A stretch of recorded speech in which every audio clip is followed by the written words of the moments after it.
Bienvenidos a este ciclo de cardioblogs del AMPAC. Yo soy el doctor Juan José Parcero Valdés, presidente del AMPAC, y este día inauguramos esta etapa, esta serie de cardioblogs con dos figuras de la cardiología nacional. Doctor Luis Alcocer Díaz Barreiro, maestro de muchas generaciones, miles de estudiantes, ahora cardiólogos la mayoría, y él estuvo en el Hospital General de México, fue jefe de cardiología, ha sido presidente de muchas sociedades internacionales y experto en la prevención cardiovascular. Nos acompaña también otro maestro de maestros, expresidente de AMPAC, socio fundador de AMPAC, don Enrique Gómez Álvarez. Él es jefe de la División de Cardiología del Hospital 20 de Noviembre, que es un centro médico nacional de ISSSTE, y también experto en la prevención cardiovascular. Y queremos inaugurar este cardioblog. ¿Por qué? Pues porque la prevención de la enfermedad cardiovascular es fundamental. Queremos que este canal sirva como un canal de actualización, no nada más en la prevención, sino en la innovación y el tratamiento más actual de las enfermedades cardiovasculares. ¿Por qué le pusimos pulso cardiovascular AMPAC? Porque el pulso representa el latido constante del conocimiento y de la acción en la cardiología. Este canal refleja la misión de AMPAC de mantener al médico actualizado en la lucha contra la pandemia cardiovascular, desde la prevención primordial hasta la prevención secundaria. Y el pulso es ritmo, es vida, es también vigilancia continua. Todo lo que buscamos fomentar en el médico de primer contacto. Y bueno, ¿por qué lo queremos inaugurar con este tema de la prevención primordial a la prevención secundaria? Una visión continua para el médico de primer contacto. ¿Por qué? Porque simplemente la enfermedad cardiovascular es la causa número 1 de muerte en el mundo. Alrededor de 20 millones de personas mueren en el mundo. 1 de cada 3 adultos muere por enfermedad cardiovascular. México no es la excepción. Y lo triste de esto son dos cosas. El 75% de estas muertes son muertes prematuras. Es decir, muertes antes de los 70 años o antes de cumplir esperanza de vida de donde vive el individuo. Entonces, lo otro es que el 75-80% de estas muertes pueden ser prevenibles.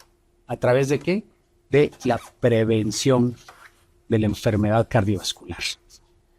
Y esta prevención es, como lo veremos, es una prevención que se hace muy poco y a veces mal.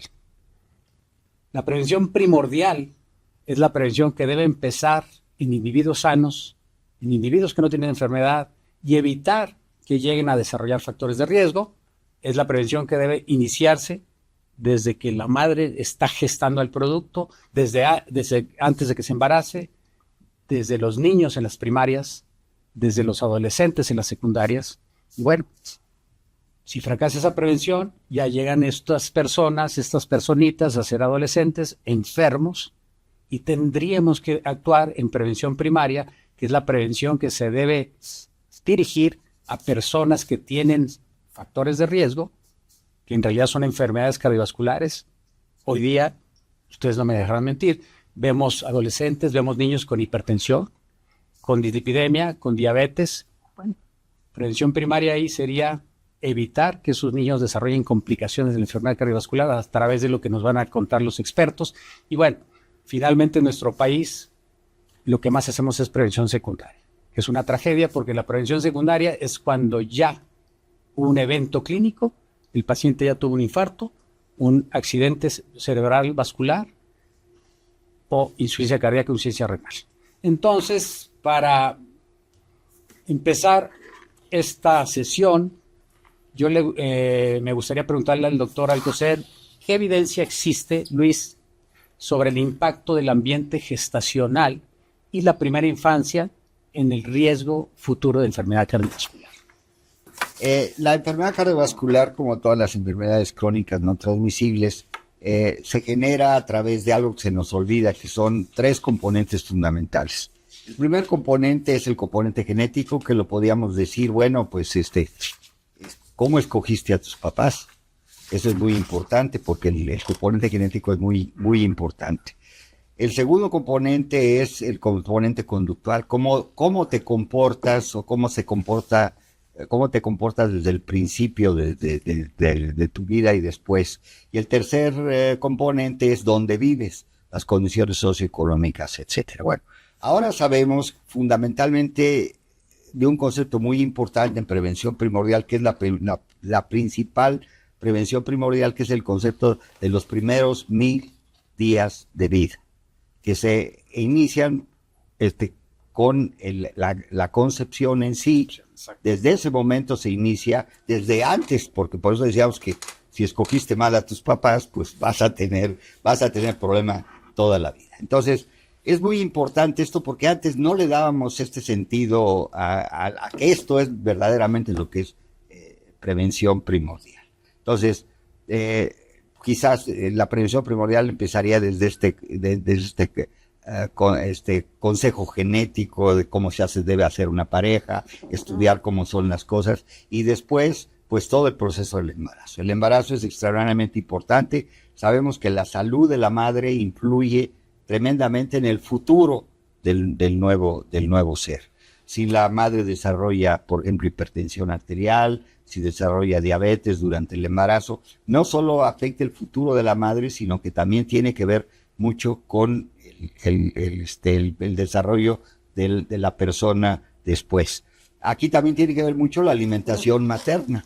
Por ejemplo, una madre subalimentada genera este antiguo concepto del gene ahorrador. O sea, como hay deficiencia en el aporte de nutrientes, se crea en el producto un gene que ahorra energía y esto se convierte después en problema. También tiene mucha importancia el peso al nacer. Si la persona nace con menos de 2.5 kilos, tiene un problema mayor.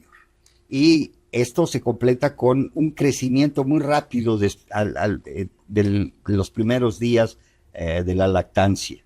Si crece muy rápido, para compensar esos 2.5 kilos, menos de 2.5 que tenía, después la posibilidad de ser obeso o tener síndrome metabólico es muy alto. Entonces, extraordinario este concepto de los 1000 días. Después viene todo el proceso de la lactancia.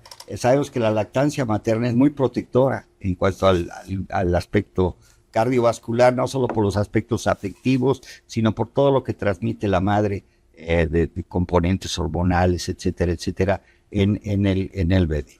Y después vienen este momento de la primera infancia, que es fundamental porque es el momento en que hay una enorme plasticidad, sobre todo en el cerebro. Es cuando está aprendiendo, es cuando está creando con las millones de conexiones que necesitamos para vivir, es cuando se aprende a hablar, etcétera, etcétera. Esto es importantísimo y esto repercute en forma muy importante en el riesgo cardiovascular. De tal manera que el riesgo cardiovascular comienza en el útero. Esto hay que recordarlo siempre. Y el control prenatal óptimo y la nutrición temprana es prevención primordial. Hay que nutrir bien a la madre, hay que cuidarla, y la promoción de la lactancia, evitar el exceso y los tóxicos en la madre durante el embarazo es fundamental, desde luego. Alcohol, tabaco, todas estas cosas en la madre, pues ya lo sabemos. Y la necesidad de políticas de salud perfectamente interactivas. O sea, se ahorra muchísimo al final si el sector salud cuida esta etapa. La prevención primordial no se trata de estar adelgazando gordos, no se trata de hacer que el adulto deje de fumar, se trata de que no haya niños gordos, se trata de que no haya niños sedentarios y se trata de que no haya niños con adquisición de vicios. Este es fundamentalmente lo que consideramos ahora como prevención realmente primordial. Yo creo que ha quedado perfectamente claro. La prevención primordial empieza antes de la concepción y debe llevarse a cabo en los niños sanos, porque esos niños sanos expuestos a un ambiente tóxico van a desarrollar enfermedad. La siguiente pregunta, por favor, sería para acá, Enrique. Enrique, desde tu perspectiva clínica, ¿cómo podemos detectar y abordar los factores de riesgo desde etapas tan tempranas como en la consulta en primer nivel. Bueno, existe un consenso general de que la epidemia cardiovascular ha sido la más devastadora en los últimos años. Es decir, la mayor parte de los habitantes de este planeta, incluyendo el nuestro, mueren de enfermedades cardiovasculares. El problema es que mueren tempranamente, el costo es enorme para la sociedad y para la familia. Por tanto, es indispensable la detección temprana de los factores de riesgo para atenuar el desarrollo y detener esta nefasta enfermedad.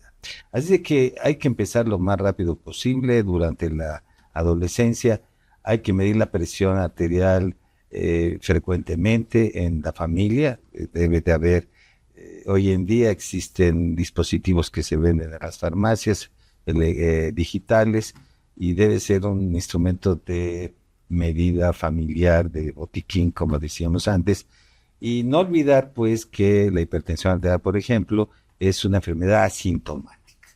Recientemente fue el Día Mundial de la Hipertensión y hubo no pocos anuncios en que se aludía que si a usted le duele la cabeza o sangra la nariz o escucha ruidos en el oído, es porque tiene la presión alta. Nada más falso. La hipertensión arterial, infortunadamente, es asintomática. Entonces, pues por esa razón no se detecta, por esa razón hay que tomarla y hay que detectarla lo más rápido posible. No olvidar también que es una variable muy variable. Las cifras deseables son de menos de 130-80, pero el hecho de tener episódicamente cifras elevadas, por ejemplo, cuando alguien está en estrés o tiene un susto, pues es absolutamente normal esto. Por esa razón, las cifras ideales de menos de 130-80 deben ser el promedio, pues, de muchas tomas. Entonces, no se asusten cuando alguien tiene la presión relativamente elevada, porque suele ser transitoria, pero también debe de prenderse un foco rojo y tomarse muchas veces la presión arterial. La otra cosa muy importante es que es necesario tomarse, y esto es muy fácil, determinar la glucosa y los lípidos desde los 18 años, por lo menos cada 4 años. Es decir, está claro que tenemos necesidad de saber nuestro colesterol y sus fracciones muy pronto, porque nosotros no nos damos cuenta de las enfermedades cardiovasculares sino hasta cuando aparecen. Por eso la detección temprana es muy importante. La medición de la cintura abdominal, no solamente del peso, es fundamental. Recordar que en las mujeres es igual a menos de 88 centímetros y en el hombre mexicano es 102 centímetros. Y bueno, una característica de los mexicanos, sobre todo del último tiempo, es el sedentarismo. Se han hecho encuestas, la mayor parte de los mexicanos no hacemos ejercicio, absolutamente. Únicamente con el masticador, con el músculo masticador, porque eso sí comemos demasiado naturalmente, y esto nos ha empujado a que 2/3 de la población tengan sobrepeso u obesidad. Lo dramático de esto es que la 1/4 parte de los niños tienen sobrepeso u obesidad, y eso presagia un futuro cardiovascular muy negativo. Desde en los últimos años, sobre todo al final del siglo pasado y principios de esto, hubo una invasión de alimentos que no utilizábamos los mexicanos, que no empleábamos en nuestras rutinas, que son los alimentos preparados con alto contenido de grasas saturadas. Estas comidas rápidas que le llaman, que llegaron de pronto, invadieron el mercado mexicano y que ahora son parte de nuestra dieta habitual, pues son muy negativas. Entonces hay que mejorar el estilo de vida haciendo ejercicio y cuidar la alimentación de los niños, adolescentes y naturalmente de los adultos. Es necesario siempre en las familias y sobre todo es una necesidad conocer que en los hombros de la medicina de primer contacto está esta prevención. Así es de que el mensaje es, bueno, hay que cuidar el peso, tomar la presión arterial, tomar los parámetros de glucosa y lípidos, medir la cintura abdominal y hacer la consejería correcta. Es decir, decirle, aunque usted esté sin molestias en este momento, está sembrando, lo que se va a manifestar tardíamente con consecuencias a veces muy prematuras. Es decir, hay que recordar que no es una enfermedad de viejos, el infarto del miocardio, la enfermedad cardiovascular, ¿no? En México, los indios, el pico del infarto del miocardio son alrededor de los 60 años, pero no es infrecuente que sea antes la presentación de estas enfermedades. Pues miren, hasta aquí yo creo que ha quedado perfectamente claro para que todos ustedes, médicos de primer contacto, nutriólogos, colaboren en este esfuerzo titánico para mejorar el control de las enfermedades cardiovasculares. Las enfermedades cardiovasculares no inician cuando el paciente desarrolla los síntomas. Ahí estamos demasiado tarde. Inician, ya lo vimos, desde la etapa preconceptual del paciente, desde antes de que surja un nuevo ser a la vida, desde ese ambiente previo a la fecundación. Una madre que tiene sobrepeso, que tiene antecedentes de hipertensión, de diabetes, seguramente va a desarrollar problemas. Consejería, educación para la prevención primordial. Para la prevención primaria, que andan por ahí pensándose que están sanos y ya son niños, adolescentes, adultos jóvenes enfermos, que traen cifras altas de presión, de colesterol, de azúcar. No hacemos medidas adecuadas de prevención, no tratamos. Entonces es una invitación para que se sumen a este esfuerzo, los traten, y va, en la siguiente parte del cardioblog van a ver cómo se debe enfocar la estratificación de estos pacientes para el riesgo. Y para allá vamos. Enrique, ¿cuál es el rol del estilo de vida en la prevención cardiovascular primaria y qué barreras enfrenta el médico de primer contacto? Bueno, lo más importante para el médico de primer contacto es la comunicación. Cuando llega al especialista, cuando llega a los cardiólogos, cuando llega a los grandes centros médicos, es porque ha fracasado la prevención, porque no hemos actuado oportunamente en los factores de riesgo cardiovascular, en los factores que aceleran la enfermedad, de tal manera que sobre los hombros de los médicos de primer contacto está esta gravísima responsabilidad. No puede salir del consultorio un paciente sin que ustedes le hayan tomado la presión arterial y, si es necesario, incluso varias veces sacarlo del consultorio, que repose para determinar más o menos cuál es la presión, digamos, en reposo.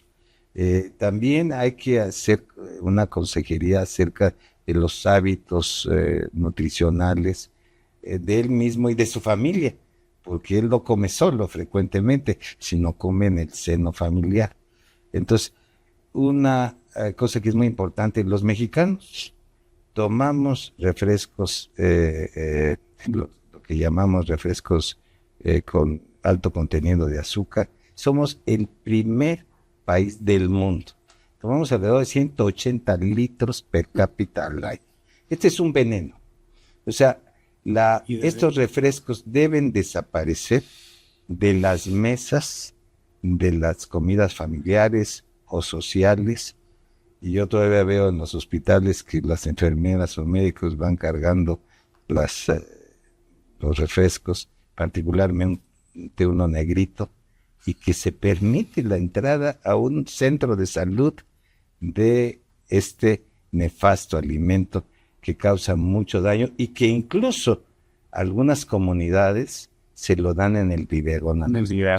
Eso es algo muy grave y es necesario que el médico lo transmita porque es la autoridad en cuestiones de salud. Es decir, al médico, bueno, generalmente lo escucha. No sé si le hagan caso, pero lo escucha. O es el interlocutor más válido que existe, ¿no?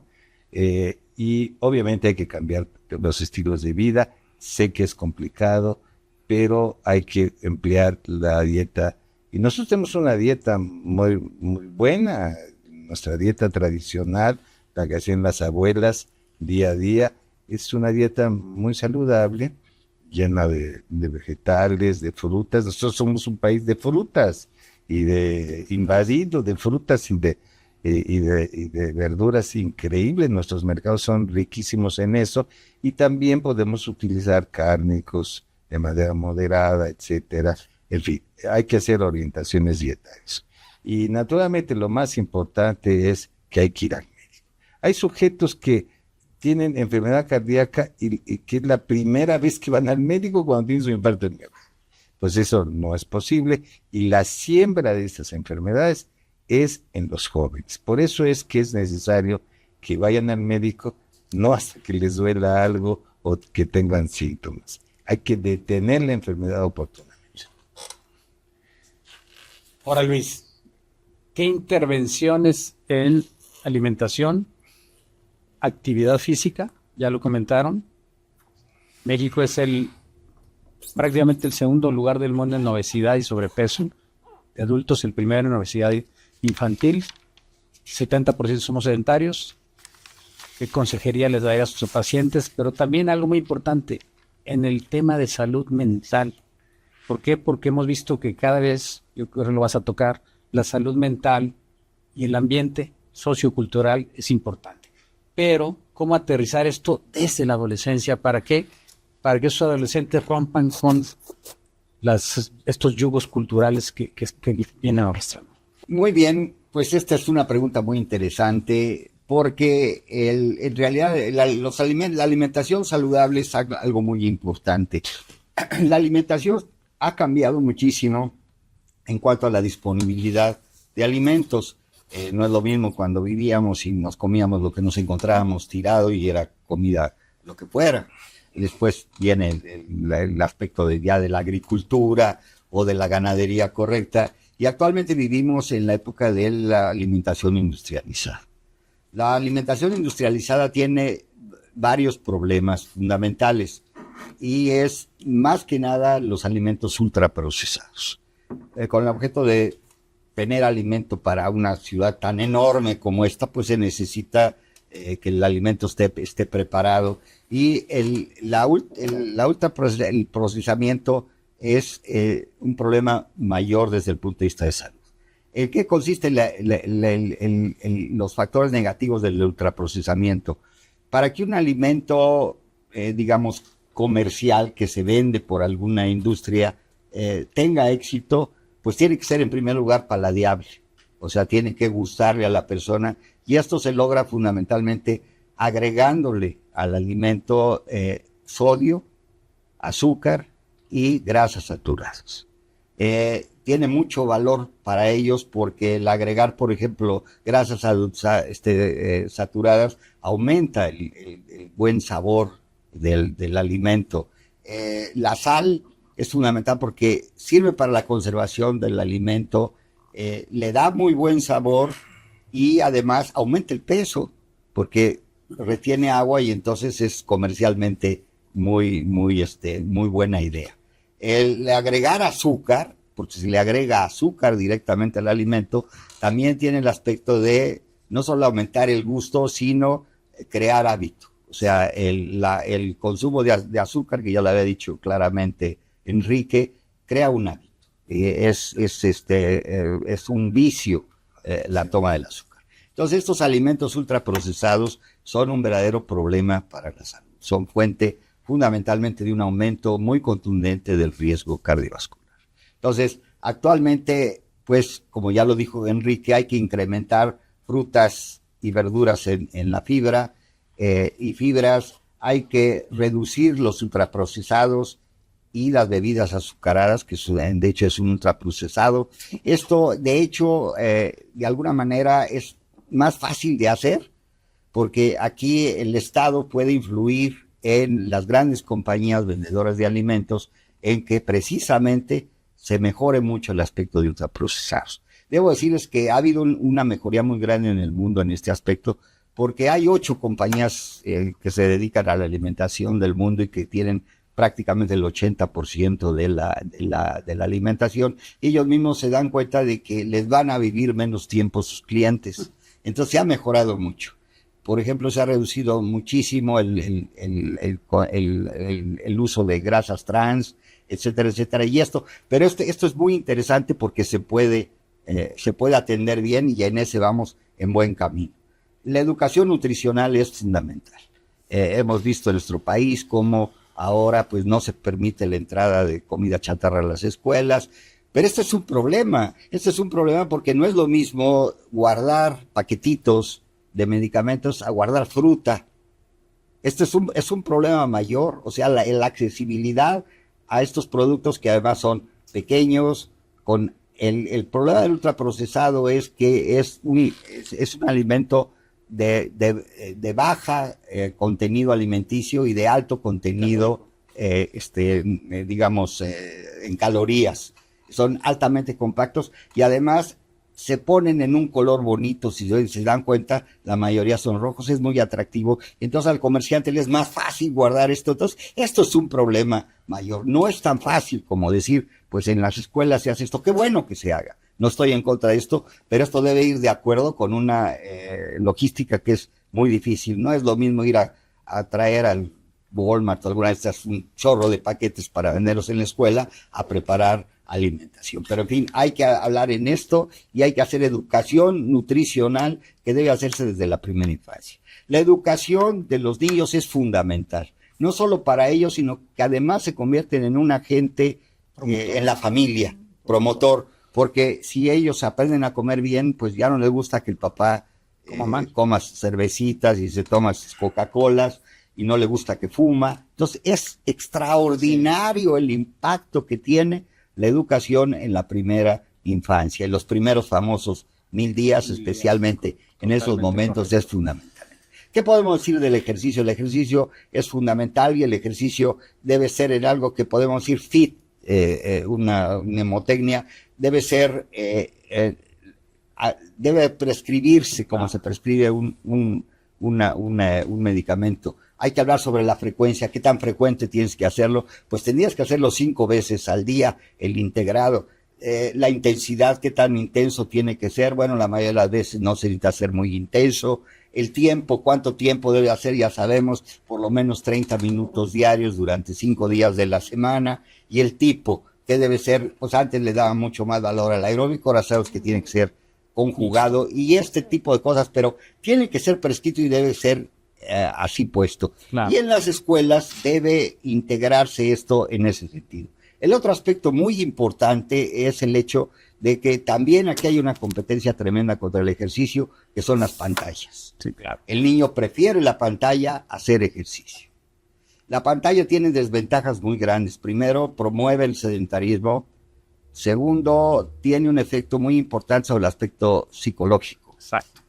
Se promueve a veces la violencia se hace muy fácil, los colores, los cambios violentos producen y favorecen mucho la aparición posterior de psicosis, de paranoias, de preocupaciones, de situaciones muy, muy, muy negativas que promueve la pantalla. Y el tercer aspecto, pues es precisamente también todo el impacto que tiene sobre la visión.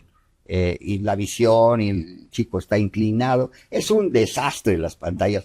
Pero ¿cómo combatimos las pantallas? Ese es el problema. La pantalla además es el chupón electrónica. Cuando el niño está muy nervioso, un primo mío decía, es el mejor amansalocus que hay. Cuando están muy nerviosos, les pones la pantalla. Esto es importantísimo. Bueno, aunque los otro tipo de aspectos psicológicos son muy importantes, creo que ahora el principal educador desde el punto de vista emocional son las pantallas. Es donde el niño obtiene el más grande educador emocional. Es de donde él obtiene los valores, qué sirve, qué es útil. Si yo disparo en el centro voy a tener premios, etcétera, etcétera. Entonces, ese es ahora el problema fundamental. Entonces, estamos en contra de algo que es muy difícil de combatir. Alimentos procesados, pantallas, es algo verdaderamente que no solamente basta con buenas intenciones y grandes recomendaciones que no dejen al niño en la pantalla, no, hay que buscar alternativas. para esto. Entonces, hay que cortar el tiempo que el niño tiene disponible para eso. Esto es muy importante y hay que promover también, quizás, desde el punto de vista alimenticio, lo que más paga es controlarla desde el origen, en la producción del alimento, que es cómo debe ser producido el alimento. Y es cómo podemos realmente actuar en forma muy importante. La salud mental, ya lo vimos, el control del estrés se aprende desde niño, pero es muy difícil de controlar en este momento. Entonces, las modificaciones al estilo de vida, las que funcionan a largo plazo, son cambios realistas y adaptados al concepto escolar y comunitario. Realistas. No estas cosas de que es que hay que prohibirlo y así. No, el chiste, miren, el chiste no es que el niño no llegue a la escuela y no haya refrescos, papitas y ya no haya sino puras frutas. No, lo ideal sería que en la escuela hubiera papas, refrescos y fruta, y que el niño escogiera la fruta, no que escogiera lo otro. Ese es el concepto fundamental en esto. Lo que no funciona son las charlas aisladas, sin continuidad, estoy a hablar mal y me siento el héroe porque estoy diciendo que la Coca-Cola es, perdón por el nombre, que es malísima. Los programas centrados en restricción o culpa son pésimos, son de un valor muy corto. Ya lo vieron, en las cajetillas aparecían calaveras y te vas a morir si fumas, y el vaquero ahogándose con un tanque acá. No sirve para nada. Las intervenciones en salud pública deben ser ajenas a la voluntad. O sea, no hay disponibilidad de esto. No te lo prohíbo, sino simplemente no lo encuentras. O mejor, te educo a que prefieras lo mejor. Y la falta de acceso estructural a opciones saludables, ese es el principal problema. Ok, a mí me gusta la opción saludable, pero ¿dónde la encuentro? ¿Por qué se promovió tanto en el siglo pasado el uso de las bebidas azucaradas? Porque el agua en México era intomable. En cambio, gracias a las políticas extraordinarias de marketing de estas compañías, pues tenían puntos de venta en cualquier lugar, en cualquier pueblo de México, encuentras la bebida malvada. La encuentras y a veces no hay agua. Y en la escuela es más fácil llevar la bebida maldita que tomar agua de la llave. Entonces, eso es lo que tenemos que pensar y ser realistas. Es lindo, lindísimo, precioso. Está haciendo, no, lo importante es la prevención, porque ustedes deben hacer esto, y nos las pasamos bla, bla, bla. La prevención de bla, bla, bla es pu, pu, pu. Muy bien. Perfecto. Bueno, continuemos. Enrique, ¿cómo debemos estratificar el riesgo en adultos jóvenes? Ya vamos a entrar al cómo hacer. Segundo. ¿Cómo hacerlo? ¿Cómo vamos a estratificar el riesgo en adultos jóvenes? Que es de donde debemos empezar. Y hago un paréntesis, todos los scores que tenemos en cualquier parte del mundo, el más novedoso, el más nuevo, empieza a los 30 años. Yo creo que estamos mal. Deberíamos empezar desde la adolescencia, pero eso es otro tema. ¿Cómo vas a estratificar el riesgo en adultos jóvenes aparentemente sanos para iniciar intervenciones antes de que el daño se establezca? Bueno, ciertamente es lo fundamental, porque hacer el diagnóstico cuando el paciente llega con un infarto de miocardio al hospital, bueno, es que ya cualquier médico sabe que tuvo un alto riesgo y que llega a la etapa, digamos, terminal o final en la historia natural de esta enfermedad. Lo importante es hacer el diagnóstico antes, hacer conciencia de esto. Decía un amigo referente brevemente al gusto, a los gustos de los niños, es que hay que darle, por ejemplo, verduras al bebé por lo menos 40 veces. Esto para que el niño acepte, por ejemplo, el brócoli o la zanahoria. Entonces hay que darle continuidad a ello en la comida saludable, para que se hagan, así como es muy fácil hacerse adicto a la Coca-Cola y a los azúcares y a estos alimentos procesados, también la otra parte se puede hacer adicción a la comida saludable, pero hay que entregarla al niño, al adolescente, etcétera. Hay que ser parte del niño. Obviamente todo el mundo está de acuerdo en que lo importante es hacer la prevención en individuos jóvenes, porque así detenemos el progreso de la enfermedad. Lo que pasa es que imagínense, un hombre de 35 años o de 30 años que se siente Superman, que tiene un buen empleo, que por lo menos tiene un buen trabajo, No le duele nada. que no le duele nada, que anda de vez en cuando en bicicleta y que de pronto tiene muchas novias, pues digo, no va al médico. ¿A qué voy al médico si no estoy enfermo, no? Porque la gente cree que ir al médico es exclusivamente cuando uno se pone mal, cuando uno tiene un dolor, cuando uno le crece algo en algún lado, etcétera. Entonces, cuando uno va al médico, normalmente yo no, si yo hago ejercicio, como muy bien, etcétera, me echo mis tragos el fin de semana, lo aguanto bien, la cruda la aguanto bien, ¿para qué voy al médico? Entonces es muy importante y se dice que por lo menos cada 3 años debe tomarse la presión arterial, pero en esta forma que yo les decía, con no solamente una toma, sino varias tomas. Hay que medirse el perímetro abdominal, porque esas cinturitas avisperas que tienen las muchachas mexicanas, los hombres, se va perdiendo. Y cuando llega una mujer, tristemente se va perdiendo, y cuando llega una mujer a la posmenopausia, no hay ni restos de esta cinturita chiquita. En cambio, hay un gran crecimiento en los hombres, en el perímetro abdominal, y en las mujeres, la parte, digamos, de atrás, ¿no? Entonces, este es el crecimiento que se va dando, los cambios morfológicos, ¿no? Pero entonces esto hay que prevenirlo desde que empieza esto. Hay que hacerse, la glucosa hay que medírsela, porque nosotros tenemos uno de los más altos índices de glicemia térmica. Tenemos ya 2 dígitos de pacientes diabéticos, de los que se saben, pero de los que no se saben, porque la azúcar en la sangre tampoco duele, y tampoco duelen los lípidos, el colesterol, y entonces nosotros solamente tenemos menos de la mitad de las personas que tienen colesterol, que andan en la calle y que son jóvenes o relativamente jóvenes, tenemos el colesterol elevado. Entonces la única forma pues es medírselo. Es un asunto muy barato, no tiene un gran costo, pero un beneficio brutal. Entonces hay que hacérselo periódicamente porque vamos cambiando. Nunca nos detenemos, pero como nos vemos en el espejo todos los días, siempre decimos, oye, sigo igual de guapo o de guapa, ¿no? No pasa nada, pero hay cambios profundos orgánicos. Y entonces hay que medirse todo esto periódicamente. Esto es una costumbre, y el médico tiene que ver el paciente sano. Es más valioso. En las clínicas, vean ustedes, en las clínicas los pacientes van porque les duele algo o les molesta o por su incapacidad, los que están en la institución. Pero nunca van a que me diga, oiga doctor, yo quiero ver cómo ando de salud. Y en las mujeres, aparte de la salud cardiovascular, la detección de algunas neoplasias, que simplemente por el cáncer de mama es tocando, ¿verdad? Se puede detectar esto.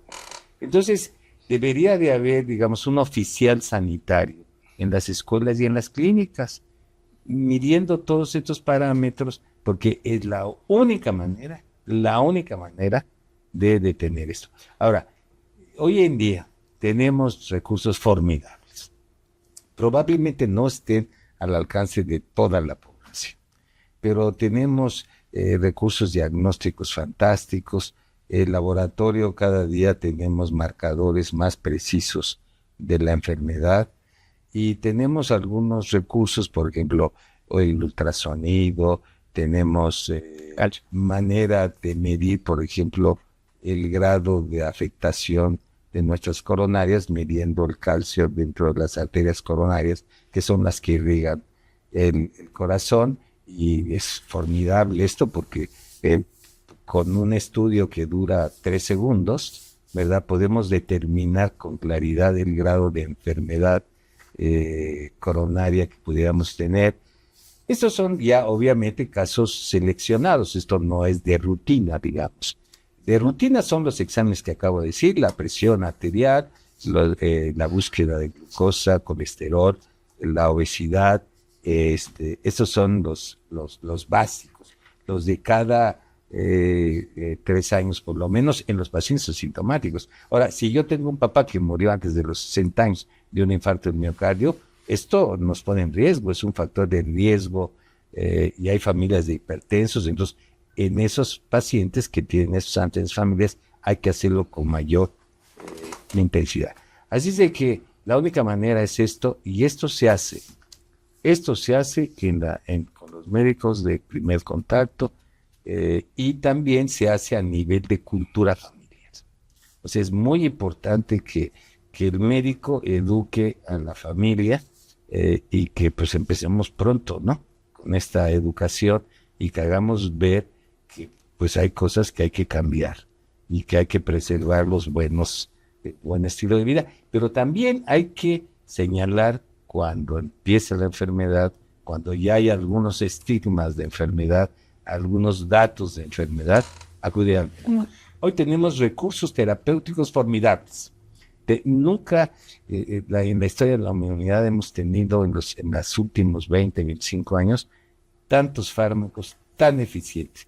El problema es tomarlos, detectarlos y tomarlos. Y eso es lo que no hacemos. Y yo creo que aquí hay un gran mensaje para la atención primaria.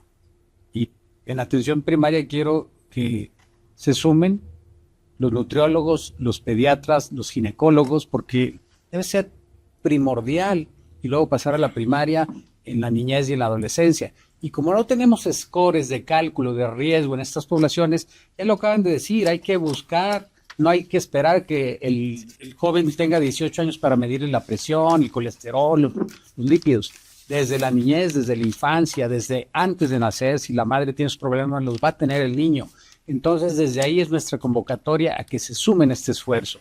Y en pacientes que se sienten sanos, el Superman que describió Enrique, ese paciente puede estar ya enfermo, puede tener hipertensión, diabetes, dislipidemia, y no sabe, no ha tenido evento, prevención primaria, ¿a través de qué? Si tiene más de 30 años, usen una herramienta de cálculo de riesgo, la que quieran, hay de 30, otras empiezan en 40, pero calculen el riesgo para establecer objetivos de control de estos problemas.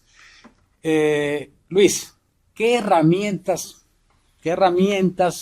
recomiendas para el cálculo de riesgo cardiovascular y cómo adaptarlas al mexicano? A ver, déjame entrar, que esta pregunta es sensacional porque me da lugar a que platiquemos sobre otra gran leyenda urbana. Exacto. Otra enorme leyenda urbana, que es el hecho de que para medir el riesgo necesito un score. Y luego esa la adornas con el médico patriota. Es que lo que necesitamos es un score de riesgo para mexicanos. Suena maravilloso. Sí, no. Bueno, es una manifestación. Somos genéticamente distintos. Si somos como si la nacionalidad fuera una marca genética, la nacionalidad, y no es lo mismo un chaparrito de Oaxaca que un señor de 2 metros, y los dos son mexicanos. Mexicano es un pasaporte, no es una entidad genética. No es una mezcla. Bueno, pero ¿a qué voy con esto? Voy al hecho de que si yo soy ignorante, como lo soy yo, y lo sé que lo soy, estoy en el segundo paso, porque la mayoría son ignorantes y no saben que son ignorantes. Yo ya he rebasado ese paso, lo declaro, soy un absoluto ignorante.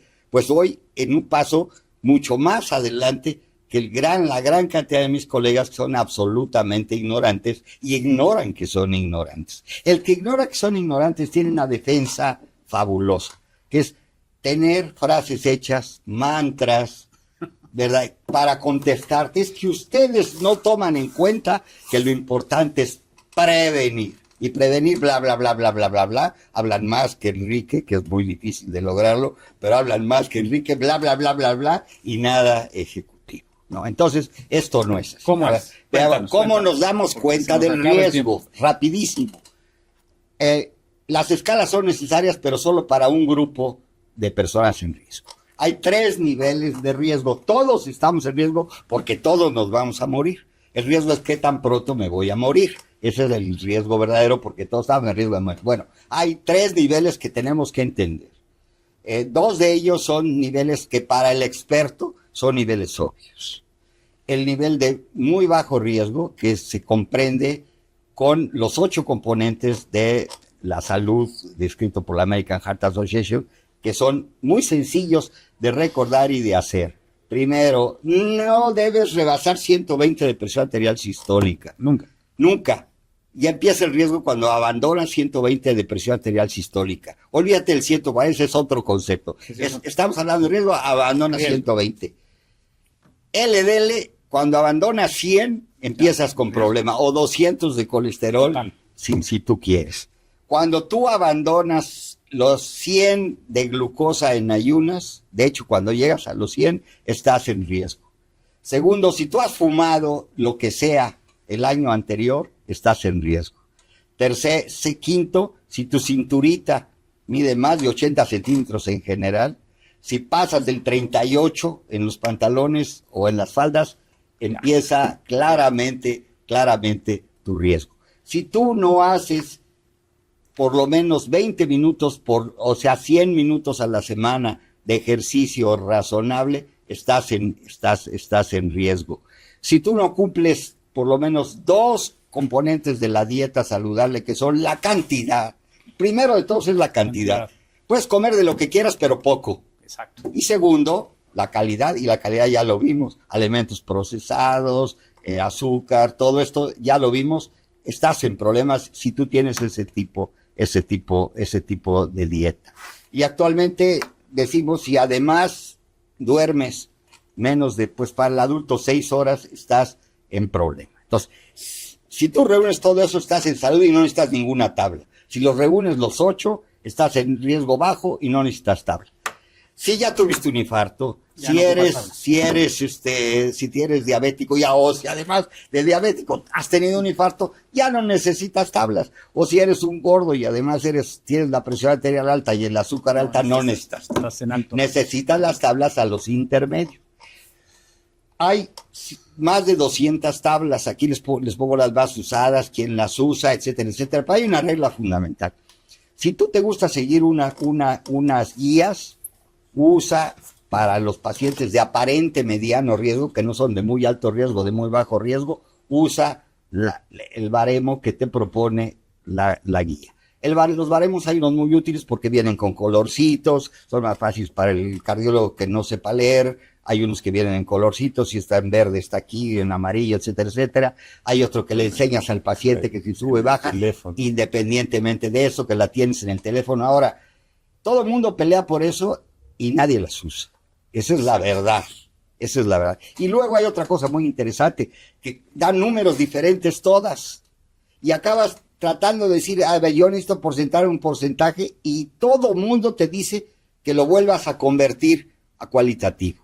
Que lo pongas en verde, en amarillo o en rojo. Entonces, el que está en rojo definitivo no necesitas tablas, el que está en verde no necesitas tablas, el amarillo sí. Puedes usar las tablas, pero después de las tablas tienes que usar los aceleradores o los upgrades. Los incrementadores de riesgo. Cuando compraste tu boleto de chica de clase y te pasan a clase ejecutiva. Bueno, eso también. Aquí hay cosas que te pasan a premier. Ya lo hablamos, por ejemplo, una mujer que tuvo problemas durante el embarazo, si tienes padres que murieron demasiado jóvenes, hay una tabla preciosa de eso. Entonces, es así como ves las cosas. Pero la calificación del riesgo es que ser algo consciente. No es, a mí me parece, pues, como decía Enrique, pues estás en magnífico riesgo. Y si te vas a la Organización Mundial de la Salud, ese superhombre está sano, y no lo está si tiene una placa del 50% en el tronco principal de la coronaria, y se le truena, y si las novias lloran, todo el mundo llora. Bueno, lo más importante es, en esa población aparentemente sana, de bajo riesgo, hay que estratificarlo. ¿Para qué? Establecer objetivos de tratamiento.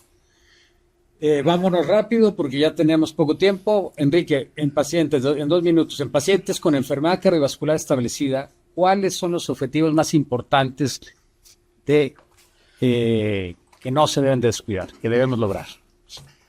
Bueno, en los pacientes que ya tienen enfermedad cardiovascular reconocida, que ya tuvieron un infarto de miocardio, que ya tuvieron una enfermedad cerebrovascular, y no olvidemos también la enfermedad arterial periférica. En México es muy común, los diabéticos tienen enfermedad periférica, y el número de amputaciones que se hacen en este país por complicaciones vasculares es de los más altos del mundo, justamente porque no se tomaron las medidas preventivas. Entonces, en términos generales, hay muchas cifras ahí, pero hay que tener el colesterol lo más bajo posible. Nosotros nacemos con unos 40 miligramos de LDL y deberíamos de mantener esto, pero esto es imposible. Pero en términos generales hay que tenerlo menos de 100, pero hay que tomarlo. Hay que determinar el colesterol, incluso sin la recomendación del médico. Hay que ir por moto propio y decir, quiero un chequeo metabólico, y entonces le van a hacer también, le van a hacer su azúcar, debemos de tener menos de 100. Hay un marcador que se llama hemoglobina glicosilada, que es mucho más preciso, que debe ser menos de 7. Tenemos que tener un índice de masa de menos de entre 20 y 25, pero lo más importante es la cintura abdominal de la que ya hablamos, y el tabaquismo pues es obviamente un gran riesgo, pero no solamente para que fuma, sino para el alrededor. Yo decía, ¿desde cuándo empecé a fumar?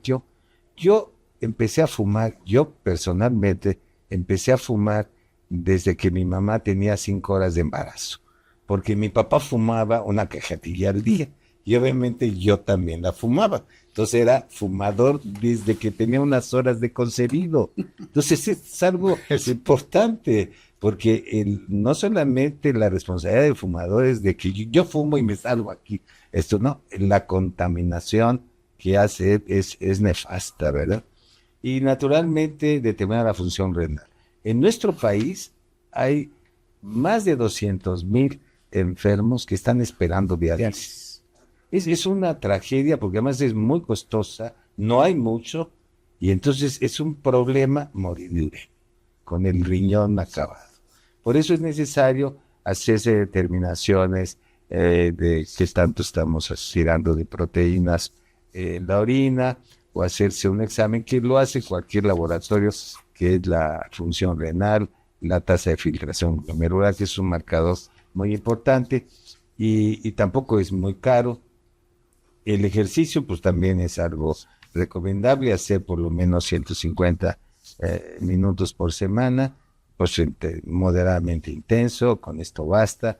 Pero hay gente que piensa que el ponerse en los jeans y los pants ya lo convierte a uno en un deportista, pero no es así, ¿verdad? Hay que hacer, porque reduce. Hay evidencia muy clara que la rehabilitación reduce la mortalidad y es capaz de regresar el daño, ¿no?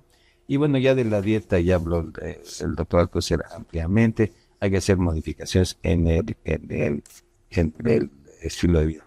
Ahora, tenemos nosotros finalmente un mensaje muy claro. Una vez que el paciente tiene enfermedad cardiovascular, el cuidado es mucho más apretado, ¿no? Entonces ahí es necesario acudir al segundo nivel o al tercer nivel de atención para seleccionar. Hay medicamentos que están indicados, tenemos medicamentos muy modernos. El problema es que lo tomen. Y lo último que voy a decir es que la adherencia al tratamiento es uno de los problemas más serios. Cuando uno tiene un infarto del miocardio, el paciente sale con una lista de medicamentos recomendados, los antiplaquetarios, beta bloqueadores, etcétera, una serie para prevenir un nuevo infarto. También sale rezándole a la Virgen de Guadalupe, haciendo promesas falsas, renunciando al alcohol, al tabaco y a ser infiel. Pero eso se le va olvidando. Y hay estudios internacionales y nacionales que a los 6 meses empieza a dejar de tomar una, porque empieza a decir, pues ya se sintió bien. Ya Ya estoy me bien, siento bien. ya Ya estoy Y estoy le bien. dijeron, ya ya está me bien, ¿para qué siento toma bien. para el colesterol? Y- Ya está normal. Pero además hay una hierbita que Ah, se sí, hace muy en, buena. en Sí, una escuela de sí, sí, agricultura sí, sí, que sí. acaba con el riñón, pero baja 10% el colesterol, ¿eh? Y luego Extraordinario. también dice, La bueno, del pues es que, sapo, ¿no? es que el doctor ya no me la dio. Por O me ejemplo, la las quitó, que es lo estatinas, peor. ¿no? Las Me la quitó. estatinas son formidables para bajar el colesterol. El problema es que hay que tomarlas siempre, de por vida. O la hipertensión arterial, pero de pronto hay gente que dice, ya me bajó el colesterol, ya me bajó la presión, por tanto, ya estoy bien y ya la suspendo. Ese concepto tiene que ser anulado, desterrado. Los medicamentos, después de un infarto, después, debe ser por toda la vida. Pues miren, estamos llegando al cierre de este primer cardioblog de prevención. Les han dado una cátedra de lo que es la prevención cardiovascular, que yo creo ahora tiene que ser la prevención de la enfermedad cardiovascular, renal, metabólica, hepática y cerebral, porque esto es un constructo de todo el sistema corporal. La enfermedad cardiovascular afecta de cabeza a pies. Ya vieron amputaciones. Arriba, enfermedad cardiovascular, demencia, deterioro cognitivo, un stroke, perdón, yo soy tibán, un accidente vasculocerebral, infarto, insuficiencia cardíaca, enfermedad renal crónica, claudicación, disfunción eréctil, en fin, todo. El higadito, en no todas se te partes está. olvide. Hígado graso. Cuarta ¿sí? causa de muerte. Cuarta causa de muerte, y cirrosis y neoplasias además. Luis, un minuto porque ya se nos acaba el tiempo. Dame tu cierre en un minuto y ya daré el mensaje final. De nada sirve todo esto que tenemos si el paciente no sigue las instrucciones, ya sea de modificaciones al estilo de vida o de toma de medicamentos. Lo tiene que seguir, yo nunca les digo por toda la vida, yo les digo 40 años más. Dentro de 40 años más usted y yo vemos si le quitamos las estatinas y si ya deja de hacer ejercicio.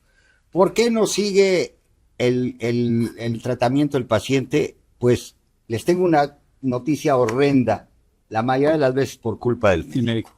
Da medidas no accesibles, pórtese bien, usted necesita comer menos, no trabaje tanto, sea fiel, deje de fumar. Pues eso no sirve para nada. Hay que echar a andar todo un mecanismo para educarlo en eso. Eso se llama inercia médica. Inercia es la incapacidad del médico para iniciar el tratamiento. No, usted está bien, tiene hipertensión arterial reactiva, es que es por sus nervios, sea reactiva, no reactiva, contractiva, cicalativa, mata. Y hay que tratarla, sea reactiva o lo que ustedes quieran, hay que tratarla. Bueno, entonces, la inercia médica es el grave problema actual. Es directamente responsable del 50% del fracaso terapéutico y indirectamente del 80%. ¿Por qué? 50% porque no prescribe, prescribe mal, no ajusta correctamente, y indirectamente porque no educa al paciente y porque no entre todos promovemos que los tomadores de decisiones en salud cambien su mentalidad. Perfecto. Ya para concluir, yo solo quisiera agradecerles a todos el que hayan visto este cardioblog. Recomiéndeselos a sus amigos médicos, no médicos, pacientes incluso, porque quisimos usar un lenguaje tan sencillo que si esto lo ve un paciente entienda y entienda el mensaje. Las enfermedades que matan a la gente no avisan, son como los perros que no ladran, son los que muerden. El que ladra, pues a veces es puro ¿no? Guau. Cambiemos esa pirámide de educación, de prevención en nuestra población a través de la educación. Prevención es igual a educación. Educación antes de la gestación, durante el embarazo, durante la niñez, durante la adolescencia, durante la juventud temprana, para evitar que hagamos tanta prevención secundaria que es la que acabamos haciendo. Hay que cambiar esa pirámide, que haya más prevención primordial, menos primaria, menos secundaria. Y con esto quiero terminar. Nada más los invito a que conozcan a la AMPAC. La AMPAC es la Asociación Mexicana para la Prevención de la Aterosclerosis y sus complicaciones. Es una de las sociedades más incluyentes dentro del grupo de todas las sociedades médicas. Para ser cardiólogo necesitamos ser socios de las sociedades de cardiología. Necesitamos ser cardiólogos, Si somos endocrinólogos, pues tenemos que ir al endocrino. AMPAC acoge en sus brazos estudiantes, nutriólogos, enfermeras, médicos de primer contacto, médicos de urgencias, cardiólogos, internistas, endocrinólogos, todo tipo de médicos. El interés es que tengan el enfoque de la prevención de la enfermedad cardiovascular. Si ustedes son socios, tienen acceso a nuestra página y a este canal con los cardioblogs que se van a seguir desarrollando a cuotas reducidas para todas nuestras actividades académicas, regionales y para nuestro congreso que organizamos cada 2 años y que ya tiene un carácter internacional. Y bueno, también tendrán acceso a la página y a las actividades de nuestras sociedades hermanas, como la Europea de Aterosclerosis, la Sociedad Interamericana de Cardiología y la Sociedad Europea de Hipertensión. Sí. Agradezco mucho su atención. Les quiero agradecer a ustedes que hayan tenido el tiempo para estar acompañándonos y que tengan un buen día a todos.